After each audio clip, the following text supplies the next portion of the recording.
BBA, BCA, BCom computer కోర్సులో 100% placement లభించే ఏకైక డిగ్రీ కాలేజ్ కూకట్పల్లిలోని i3 డిగ్రీ కాలేజ్ 8367215215. నమస్తే రమ్మగారు. నమస్తే జయ. రమ్మగారు, బ్రహ్మీ ముహూర్తం అంటాం. ఆ సమయంలో లెగిసి మనం దైవారాధన చేసినా లేకుంటే పిల్లలు చదువుకున్నా అసలు లేవటమే చాలా ముఖ్యం. చాలా సందర్భాల్లో మీరు బ్రహ్మీ ముహూర్తంలో లేవటం గురించి మాట్లాడారు కదా. అసలు ఆ ముహూర్తం యొక్క విశిష్టత ఏంటండి? మనకి సూర్యుడితో పాటు కదా మన సైకిల్ వెళ్ళేది. అవును, ఇది జనరల్ గా చెప్పుకుందాం మనం. బ్రాహ్మీ ముహూర్తము, దాని ప్రాశస్త్యము పెద్దవాళ్ళు ఎవరైనా చెప్తూనే ఉంటారు. మనం సూర్యుడితోటే మాట్లాడుకుందాం. ఈ సూర్యుడిని హోరా కాలాలు అని చెప్తుంటారు. ఈ హోరలు ఏంటంటే ఒక్కొక్క గ్రహం ఒక్కొక్క సమయంలో యాక్టివ్గా ఉంటుంది. వరుసగా హోరలు మారుతూ ఉంటాయి. ప్రతి రెండు గంటలకి చొప్పున మారుతూ ఉంటాయి, లేదా గంటన్నర చొప్పున మారుతూ ఉంటాయి. ఈ సమయంలో ఈ సమయాల్ని బట్టి మన శరీరంలో ఉన్న అవయవాల పనితీరు కూడా బాగుంటుంది. అవునండి, సూర్యుడి సైకిల్ తోటి బాగుంటుంది. అందుకని మన భోజన వేళలు కూడా దానికి తగ్గట్టుగా రాత్రిపూట తక్కువ తినాలి, మధ్యాహ్నం హెవీగా తినండి, పొద్దున పూట ఇలా తినండి. ఇవన్నీ మనం సైకిల్ని బట్టే కదా చెప్పారు. అవునా? ఇప్పుడు ఈ బ్రాహ్మీ ముహూర్తం అనేది ఎప్పుడు వస్తుంది? తెల్లవారుజామున 3:30 నుంచి 3:30కి బ్రాహ్మీ ముహూర్తం. బ్రహ్మ ముహూర్తం అంటారు. బ్రహ్మకి సంబంధించింది కాబట్టి బ్రాహ్మీ అని చెప్పారు. బ్రహ్మ ముహూర్తం, బ్రహ్మకి సంబంధించిన ముహూర్తాన్ని బ్రాహ్మీ ముహూర్తము అంటారు. ఇప్పుడు ఈ 3:30 నుంచి 3:30 నుంచో లేచి తెల్లవారుజామున ఆ సమయంలో బ్రెయిన్ యాక్టివ్గా ఉంటుంది. సూర్యుడు రావడానికి ముందు, ఆయన రావడానికి ముందే కదా ఇదంతా జరిగేది. తర్వాత పొద్దున వెనముద్దలాగా దాన్ని వేగు చుక్క పొడుస్తుంది అని చెప్తారు. ఆ చుక్క పొడిచేసరికల్లా మనం ఈ సైకిల్తో పాటు ఎవడైతే సూర్యుడితో పాటు లేచి సూర్యుడితో పాటు రోజంతా తిరిగి సాయంకాలం పడుకుంటాడో వాడికి బ్రెయిన్ యాక్టివ్గా ఉంటుంది. ఇప్పుడు దీనికి 3:30కి లేవాలనుకుందాం. దానికి ఎప్పుడు పడుకోవాలమ్మా? వాడు ఎప్పుడు తినాలి? ఎప్పుడు తిని ఎప్పుడు పడుకుంటే వాడు 3:30కి లేవగలుగుతాడు? రాత్రి 10 తర్వాత పడుకుని 11 తర్వాత పడుకుని 3 దాకానే పడుకోవాలంటే ఈ 4 గంటల నిద్రే సరిపోయేంత పద్ధతి ఉంటుందా శరీరానికి? అంత దిటవు లేదు మనకి. ఎలా ఉంటుంది? మనం రోజంతా స్ట్రెస్లో గడుపుతాం. అవునండి, ప్రతి రోజంతా స్ట్రెస్సే. మనం రిలాక్స్ అయ్యేది ఎప్పుడు? ఈ స్ట్రెస్ నుంచి గాఢమైన నిద్రలో. ఆ నిద్ర పట్టే సమయం కనీసం 4 గంటలు అతిగాఢ నిద్ర ఉండి 2 గంటలు కనీసం కాస్త విశ్రాంతితో కూడిన నిద్ర ఉండాలి మనకి. 3:30కి లేవాలి అంటే 2:30, 1:30, 12:30, 11:30, 10:30, 9:30, 6 గంటలు. అంటే నువ్వు 9:30కి కనీసం పడుకోవాలి. కనీసం 9:30కి పడుకోవాలంటే దీనికి 3 గంటల ముందు తినాలి సిస్టమ్. 6:30కి అన్నం తింటే 6:30కి డిన్నర్, రాత్రిపూట సప్పర్ అంటాం. పోనీ మనం రాత్రిపూట తినగలిగే ఆహారం 6-6:30కి సూర్యాస్తమయం అవుతూనే తినేసేవనుకో, గూట్లో దీపం నోట్లో ముద్ద. అవును అవును, తిన్నావనుకో, అప్పుడు నువ్వు 9:30కి పడుకోగలవు. ఇప్పుడు ఏ చదువు చదువుకునేవాళ్ళు, ఏ ఉద్యోగం చేసేవాళ్ళు, ఏ వ్యాపారం చేసేవాడు 6:30కే ఇంటికి వచ్చి అన్నం తిని కాసేపు వ్యవహారాలు అవి ఇవి చూసుకుని చదువుకుని ఇల్లు వాకిళ్ళు సవరించుకుని 9:30 పడుకుంటారో చెప్పు? కనీసం 8th 9th క్లాస్కి వచ్చిన పిల్లల వల్ల కూడా కాదు కదా. అవునండి, వాళ్ళకు కూడా ఏవో స్పెషల్ క్లాస్ ఉంటే 7ంటి 10th క్లాస్ పిల్లాడు, మా అబ్బాయి 7ంటికి ఇంటికి వచ్చేవాడు. ఇది వరకు 7 ఈవినింగ్ అక్కడ ఆకలేసి ఏదైనా చిన్న స్నాక్స్ తినేస్తే 7కి వచ్చి అన్నం తినరు పిల్లలు. అంతే కదా. అన్నం వేళ వెనక్కి వెళ్ళిందా? వీడిని బ్రాహ్మీలో లేవరా, మాహేశ్వరిలో లేవరా అంటే ఎట్లా వేస్తాడమ్మా చెప్పు?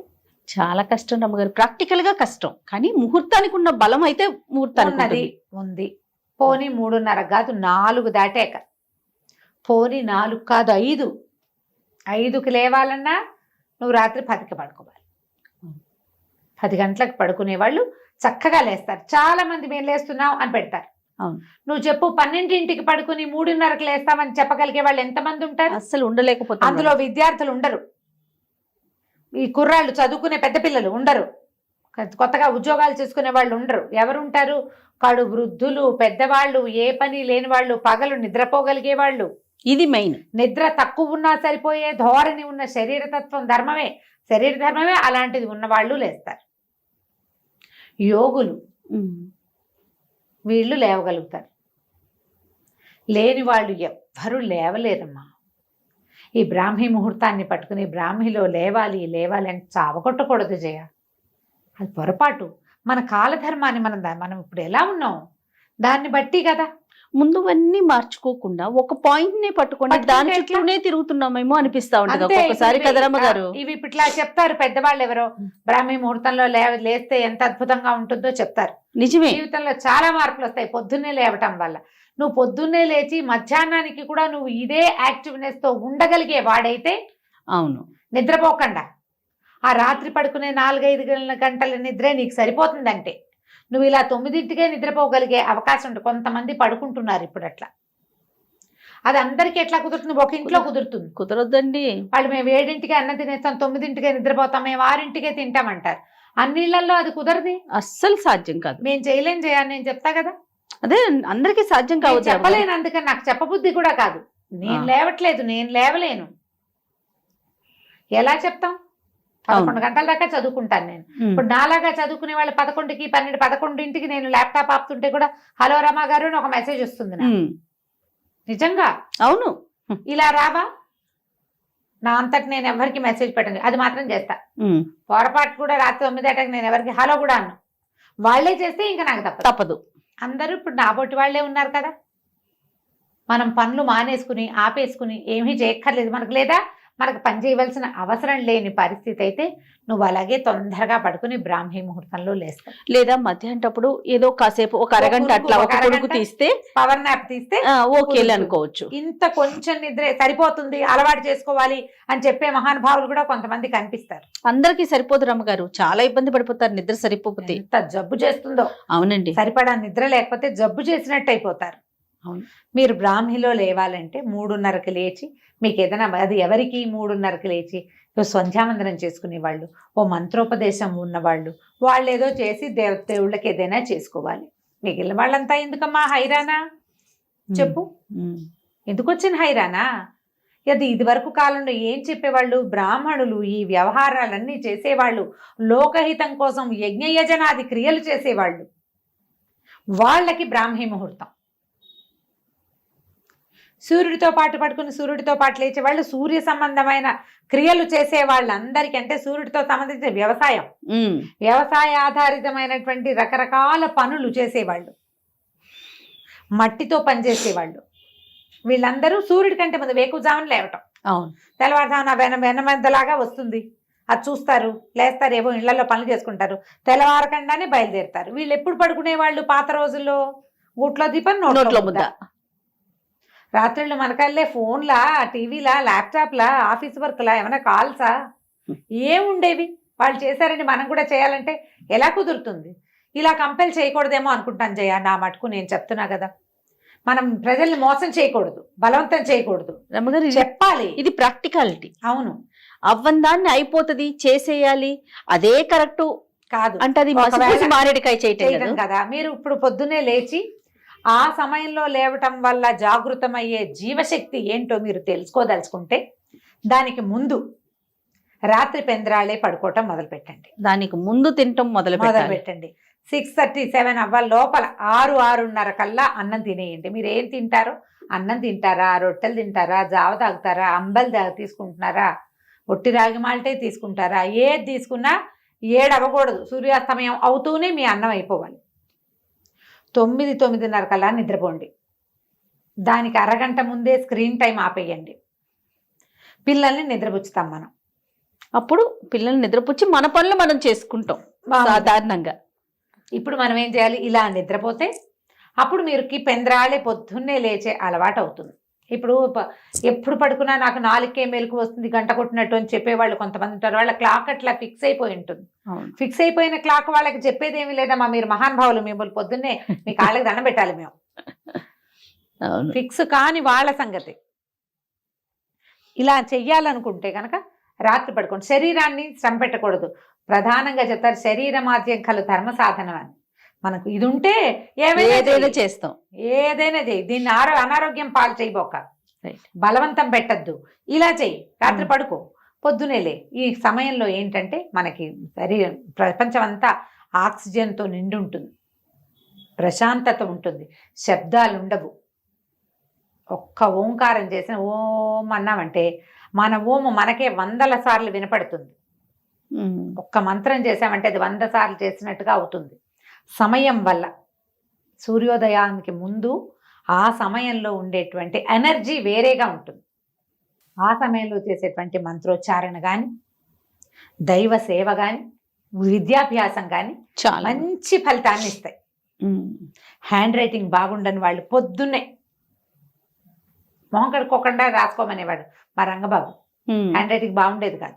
పొద్దున్నే లేవగానే పొద్దున్నే లేచి 5ంటికి లేచి మొహం కడుక్కోవద్దు, కూర్చుని రాసుకో ఓకే అని రాస్తే అప్పుడు హ్యాండ్ రైటింగ్ బాగుంటుందని. బాగుందిగా. ఇలా ఏవైనా చెయ్యాలి. ఇప్పుడు ఏదైనా మంత్రోపదేశాలు అవి ఉన్న వాళ్ళకి మనం చెప్పేది లేదు, వాళ్ళు ఎలాగూ లేస్తారు. ఎర్లీ మార్నింగ్ లేవటం ఎప్పుడు కూడా సూర్యుడి కంటే ముందు లేవడం చాలా ఆరోగ్యకరం.